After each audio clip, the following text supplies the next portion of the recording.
ऐसी बात नहीं है कि जिसमें देरी की जाए। इस पर प्रक्रिया तत्काल शुरू की जानी चाहिए, क्योंकि एक लाइन है कि हम निर्णय लेकर ही निर्णय लेना सीखते हैं। कहने का मतलब क्या है तुम्हारा? आज हम बात करने वाले हैं परिवर्तन का संकल्प लेना ही पड़ेगा। आज ये लेना ही पड़ेगा हमको, क्योंकि आपने कभी ना कभी ये सुना होगा कि हम बदलेंगे तो युग बदलेगा, हम सुधरेंगे तो युग सुधरेगा। तो कभी न कभी आपने ये ज़रूर सोचा होगा कि हम भी बदलेंगे। हम इस दुनिया को, अपने समाज को, अपने परिवार को हम बदलना चाहते हैं। हम उन्हें एक नया मुकाम पर देखना चाहते हैं। हम उनको नया सुधार लाना चाहते हैं। तो उसके लिए क्या करना हो? परिवर्तन का संकल्प लेकर आया हूँ। आज परिवर्तन करके रहूँगा। ये वीडियो आज इसी पर बनने वाली है। तो आप अपने देश को, आप अपने राज्य को, आप अपने परिवार को, सबको बदलना चाहते होंगे, लेकिन इन सभी की शुरुआत कहाँ से होगी? दूसरे से नहीं होगी, खुद से होगी। शुरुआत खुद से करनी होगी। जो परिवर्तन आप अपने देश में, आप अपने सामने देखना चाहते हो, वो परिवर्तन आपको अपने अंदर पहले लाना होगा, तभी आप बाहर को चेंज कर सकते हो। तो परिवर्तन का संकल्प ही लेना होगा आज हमें। हम केवल आपसे इतना चाहते हैं कि इस वीडियो को लास्ट क्षण तक देखना। लास्ट के 1 मिनट अगर आप छोड़ दोगे तो बहुत बड़ी नॉलेज को मिस कर दोगे। इसलिए लास्ट क्षण तक इसको देखना, क्योंकि आधा अधूरा ज्ञान लेकर मत जाना। जैसे कोई बुक आप पढ़ते हो तो उसको आधा अधूरा नहीं पढ़ते, मतलब पूरा पढ़ते हो, तभी आपको संपूर्ण ज्ञान मिल पाता है। इस वीडियो को लास्ट क्षण तक नहीं देखोगे ना तो संपूर्ण नॉलेज नहीं मिल पाएगा। लास्ट क्षण तक ज़रूर देखना।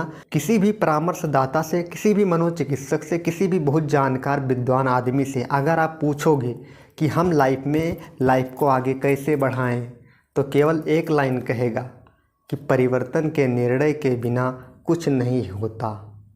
परिवर्तन के निर्णय के बिना कुछ नहीं होता। लिख लेना। तो आप समझ गए कि परिवर्तन लाना, परिवर्तन का निर्णय लेना कितना इम्पॉर्टेंट है। इसके महत्व को समझो। अब आप सोचते होंगे कि परिवर्तन का संकल्प का निर्णय हम ले लेंगे, लेकिन परिवर्तन किस में करना होगा? तो परिवर्तन करने के लिए आप क्या क्या कर सकते हो? अपने नज़रिए को, अपने लक्ष्य को, अपनी आदत को, अपने व्यवहार को, इन सभी चीज़ों के बारे में निर्णय लेने के लिए आपसे कहा जाएगा, परिवर्तन के लिए कहा जाएगा। तो इन सब चीज़ में परिवर्तन लाना है, जिससे आपकी लाइफ में एक ग्रोथ आ सके, वो भी बहुत हाईली ग्रोथ। तो आप परिवर्तन के लिए इच्छुक हो? आप परिवर्तन के लिए तैयार हो? अच्छा, कई लोग सोचते होंगे कि मैंने इसको कई बार ट्राई किया, परिवर्तन लाने की सोचा, पर इससे तो कुछ होता ही नहीं है। तो इसी पर एक व्यक्ति ने माउंट एवरेस्ट पर चढ़ने की 3 बार कोशिश की। 3 बार वह असफल हुआ, और 3 असफल कोशिशों के बाद उसने उस पहाड़ की तरफ देखते हुए कहा कि पहाड़, तुमने मुझे पहली बार हरा दिया, ठीक है, दूसरी बार हरा दिया, ठीक है, तुमने मुझे तीसरी बार भी हरा दिया, तो सुन लो पहाड़, और तुम पर विजय प्राप्त कर लूँगा। क्यों? कैसे? क्योंकि तुम जितने बड़े हो उतने ही बड़े रहोगे, लेकिन मैं तुमसे बड़ा ज़रूर बन सकता हूँ। ये उस व्यक्ति की स्टोरी है। तो आप संकल्प ज़रूर लेंगे आज से ही कि बदलना हमें कैसे है। इस वीडियो को देखने के बाद परिवर्तन के संकल्प को थोड़ा और डिफाइन करते हैं, ठीक है? हाँ, परिवर्तन से घबराने की ज़रूरत नहीं है, क्योंकि हमारे जीवन की एक अहम निशानी है। आपको ज्ञात होगा कि आपके जीवन, आपका जो शरीर है, इसमें जो कोशिकाएं होती हैं निरंतर अपने आप को चेंज करती रहती हैं, और अगर ऐसा ना हो तो इंसान की मृत्यु हो सकती है, हो जाएगी। तो परिवर्तन का संकल्प जो है कितना महत्वपूर्ण है, कितनी अहम भूमिका रखता है।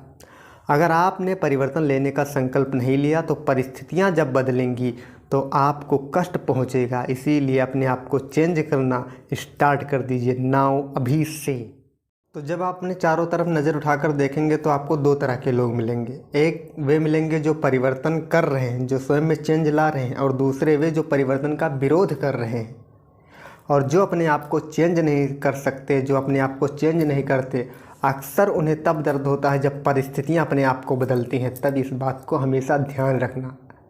तो चलिए शुरू करते हैं उन 4 बातों को, 4 नींव कह लीजिए, क्योंकि किसी भी चीज़ को जानने से पहले 4 बातें को जानना ज़रूरी है। जैसे कि अगर हम कोई निशाना लगाते हैं किसी लक्ष्य पर, तो उससे पहले अगर उसको जान लेते हैं, समझ लेते हैं, और उसका अभ्यास कर लेते हैं तो निशाना लगाना बहुत आसान हो जाता है। तो इसीलिए 4 बातों को जानना बेहद ज़रूरी है। चलिए शुरू करते हैं। स्टेप 1, शुरुआत में निर्णय गलत हो या सही कोई मतलब नहीं, लेकिन निर्णय लेना ही सकारात्मक शुरुआत और प्रगति की निशानी है।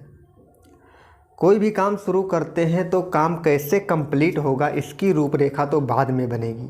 सर्वप्रथम शुरू करने का डिसीजन तो लेना होगा, और जब आप शुरू करने का डिसीजन ले लेते हैं एक बार, तो आपके अंदर से नई नई क्रिएटिविटी और नई ऊर्जा निकलकर बाहर आती है, जिससे आपके आगे के काम में काम की रणनीति बनाने में सहायक होती है।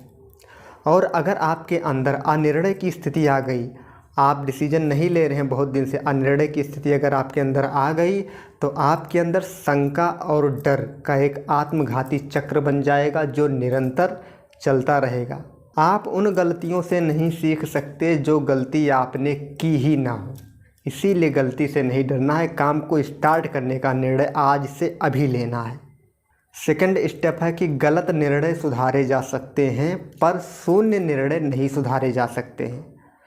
हमारे और आपके पास चुनाव की स्वतंत्रता है।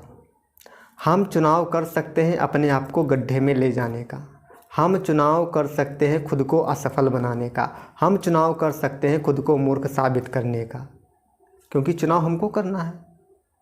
इतना तो समझ हम सबके अंदर ही है कि हम गलत रास्ता क्यों चुनें। हम राइट डायरेक्शन चुनेंगे जिससे हमारा कल्याण हो सके, क्योंकि चुनाव की स्वतंत्रता हमारे पास है, आपके पास है। थर्ड स्टेप है कि मार्गदर्शन सिर्फ गतिमान चीज़ों को ही मिलता है। इसको एग्जाम्पल से समझते हैं। आपने देखा होगा जब पानी कहीं पर इकट्ठा रहता है किसी गड्ढे में, तो इस इकट्ठे पानी में काई लग जाती है, वो उस पानी से बदबू आने लगती है। और वही पानी जब निरंतर लगातार बहता रहता है तो वह पानी स्वच्छ और निर्मल बना रहता है। उसी प्रकार एक एग्जाम्पल से हम और समझते हैं। खड़ी हुई गाड़ी को दिशा देने की ज़रूरत नहीं है, लेकिन जब गाड़ी स्टार्ट हो जाती है तो उसे आप जिस दिशा में चाहें, सफलता की दिशा में, असफलता की दिशा में ले जा सकते हैं। तो गाड़ी कौन है? हम अपने आप को अगर बैठाए रहेंगे ना, तो उसमें क्या होता है, जब कोई चीज़ बैठी रहती है, लोहा रखा रहता है, तो उसमें जंग लग जाती है। तो अगर अपने आप को गतिमान रखे रहोगे तो मार्गदर्शन मिलता रहेगा। तो इससे हमें क्या सीखने को मिलता है कि जब हम निर्णय लेने का, कोई काम का निर्णय, परिवर्तन का निर्णय लेंगे, शुरू करेंगे डिसीजन लेना, तो आपके अंदर से एक एक शक्ति बाहर निकलने लगेगी। इसका आप प्रैक्टिकल कर सकते हो। फोर्थ स्टेप है कि कोई भी चीज़ हिलने के निर्णय के बिना नहीं हिलती। आप हमेशा निर्णय लेने से बचते हो। हम हमेशा निर्णय लेने से बचते हैं कि हम निर्णय ना लें। अगर निर्णय ले लेंगे तो उस काम की चिंता हो जाएगी, अपने दिमाग पर प्रेशर डालना पड़ेगा। तो इन सब चीज़ों से हम बचते रहते हैं कि डिसीजन हम इस तरह नहीं लेते हैं। लेकिन आप भूल रहे हैं कि डिसीजन ना लेना भी अपने आप में एक डिसीजन है। जब कोई डिसीजन नहीं लेते हो तब भी आप डिसीजन लेते हो। तो इसीलिए जब डिसीजन लेना ही है तो सही डिसीजन लो ना। अगर आप परिस्थितियों के भरोसे, बाहरी प्रभावों के भरोसे पर बैठे रहोगे तो आप अपने जीवन को दिशाहीन बना दोगे, जिसका कोई लक्ष्य ही नहीं होगा। और तो ये 4 स्टेप को फॉलो करना, 4 स्टेप को फिर से देख लेना, एक बार वीडियो को दोबारा देख लेना, क्योंकि 4 स्टेप में ही छुपा है ये राज कि हम कैसे परिवर्तन का संकल्प लेंगे। इन 4 स्टेप को दोबारा देख लेना तो समझ में आ जाएगा। बढ़ते हैं फाइनल वर्ड की तरफ। तो ध्यान से सुनना ये लाइन। किसी भी मंजिल पर पहुंचने से पहले, किसी भी मंजिल पर पहुंचने से पहले सबसे पहले ये जानना ज़रूरी होगा, और ये जानना ही पड़ेगा कि आपकी प्रेजेंट टाइम की सिचुएशन क्या है। प्रेजेंट टाइम में किस लेवल पर हो, आपकी वर्तमान स्थिति, वर्तमान कंडीशन क्या है, आप किस परिवार से हो, गरीब हो, अमीर हो। सबसे पहले ये जानना होगा कि हम खड़े कहाँ हैं। फिर वहाँ से आपकी यात्रा, फिर वहाँ से आपकी शुरुआत होगी। तो सबसे पहले जानो कि हम हैं कहाँ, हमारे काम का लेवल क्या है, वहाँ से अपनी शुरुआत करनी पड़ेगी और उन्नति के शिखर पर पहुँचना ही पड़ेगा। चलिए आज के वीडियो में जो कुछ भी सीखा समझा उसको अपने जीवन में उतारने का प्रयास करो, तभी इस वीडियो को देखने का, बनाने का, समझने का, देखने का फ़ायदा हुआ, वरना कोई फ़ायदा नहीं हुआ है। हमारी वीडियो थोड़ी सी लंबी ज़रूर होगी, हो सकती है, पर ये समझना कि वीडियो लंबी है तो नॉलेज भी लंबी मिलेगी। ये मानसिकता रखो हमेशा। अगर आप में सीखने का जज्बा है तो आप 1 घंटे की, 2 घंटे की, 3 घंटे की वीडियो देख सकते हो। बहरहाल मेरी वीडियो इतनी लंबी नहीं रहेगी, 8 मिनट 10 मिनट इससे कम ही रहेगी। तो इसको समझना, देखना और कैसी लगी वीडियो कमेंट में बताना, तभी हमको पता चलेगा कि कैसी नॉलेज आपको मिल रही है। तो आज के वीडियो में इतना ही। तब तक के लिए चलते हैं आगे, फिर मिलेंगे अगली मोस्ट पावरफुल वीडियो का वेट करना। तब तक के लिए प्यारा सा जय हिंद, जय भारत।